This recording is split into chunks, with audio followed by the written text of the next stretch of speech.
Miss Collier explains collecting and classifying data. Our learning intention is to know the meaning of the terms primary source, secondary source, census, sample, and observation, to be able to classify variables as numerical, both discrete and continuous, and categorical, and to understand that different methods are suitable for collecting different types of data depending on the size or the nature of it. We will know we are successful when we can classify variables and we can choose a suitable method for collecting our data. Today we're going to look at collecting and classifying data. Data in everyday life. Well, of course, we use so many different types of data in everyday life. A doctor records a patient's medical data to track their recovery. Examples include temperature, which is continuous numerical data, and heart rate in beats per minute, which is discrete numerical data. People collect or use data almost every single day. Here are some examples. Athlete and sport teams, they look at their performance data. Customers compare prices at different stores. Investors look at daily interest rates, and students, I'm sure you compare marks with other students. Companies also collect and use data to figure out new products in order to help them with their promotions for their products and also make predictions for the future. Let's look at our key ideas.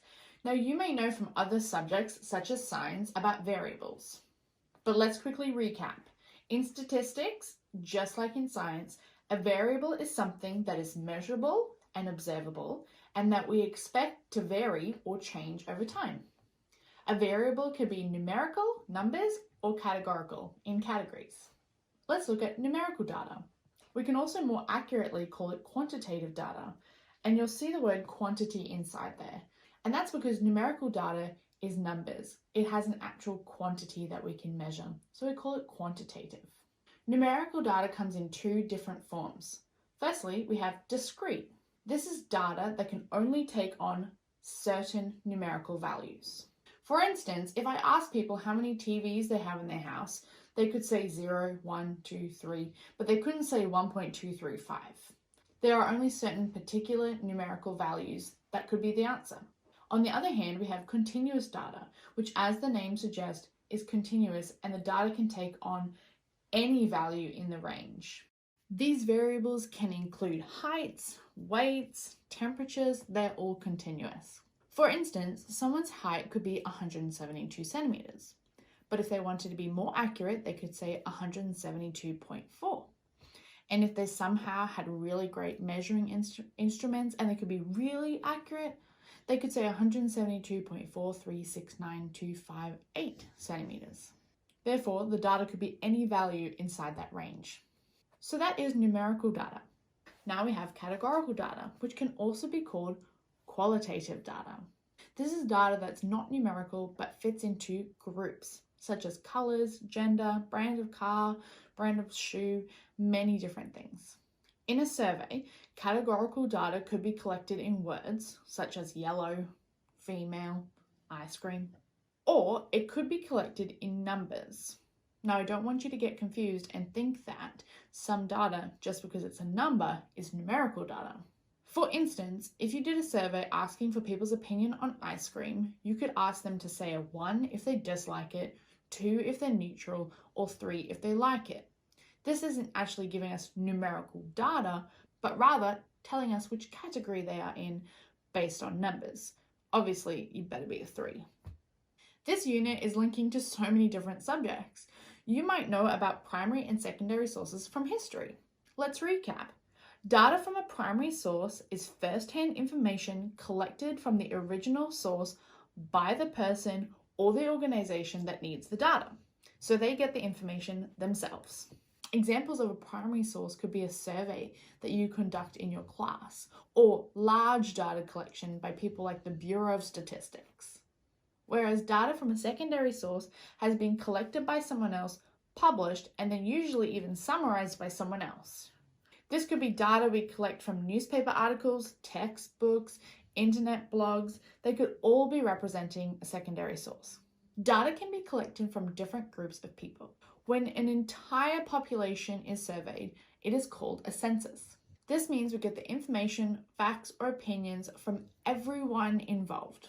This could be everyone in your math class, or all the cars in a parking lot, everyone who works at a certain company, or the entire population of a country.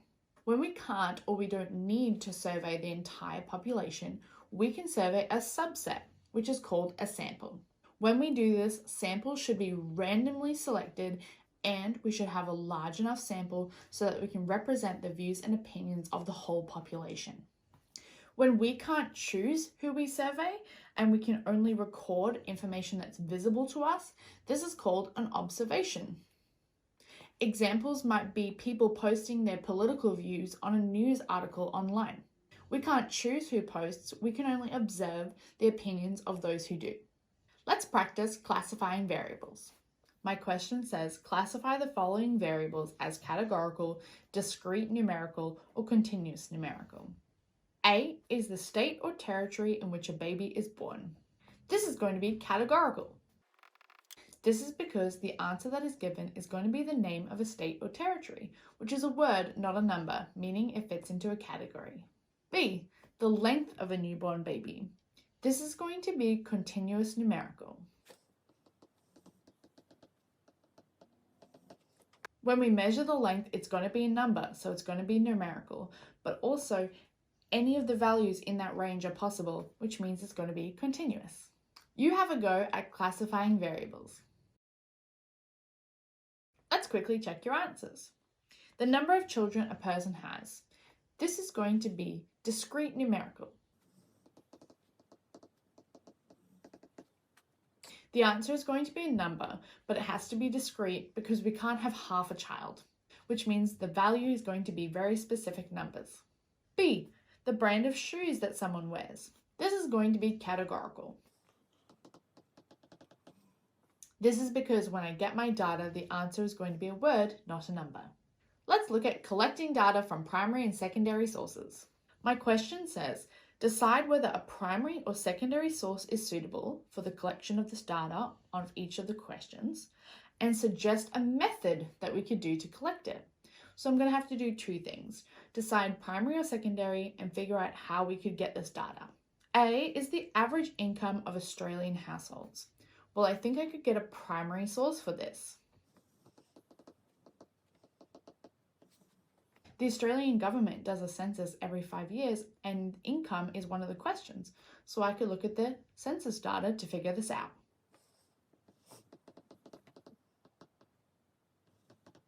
B, the favourite washing powder or liquid for households in Australia.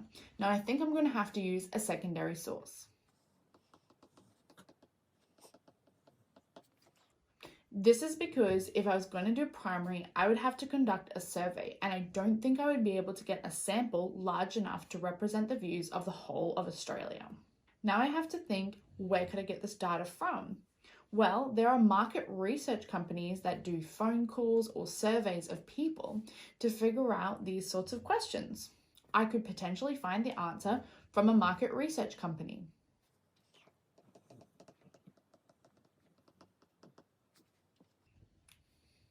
You try. Let's quickly check our answers. A, the maximum temperature every year in Australia for the past 100 years. I'm going to have to use a secondary source.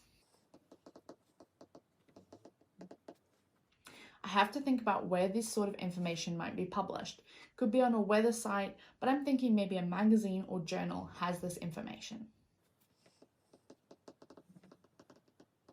B, the number of pets owned by everyone in a class at school. Well, I could collect this information, so I'm going to use a primary source. In order to find this out, I'm going to do a survey of my entire class.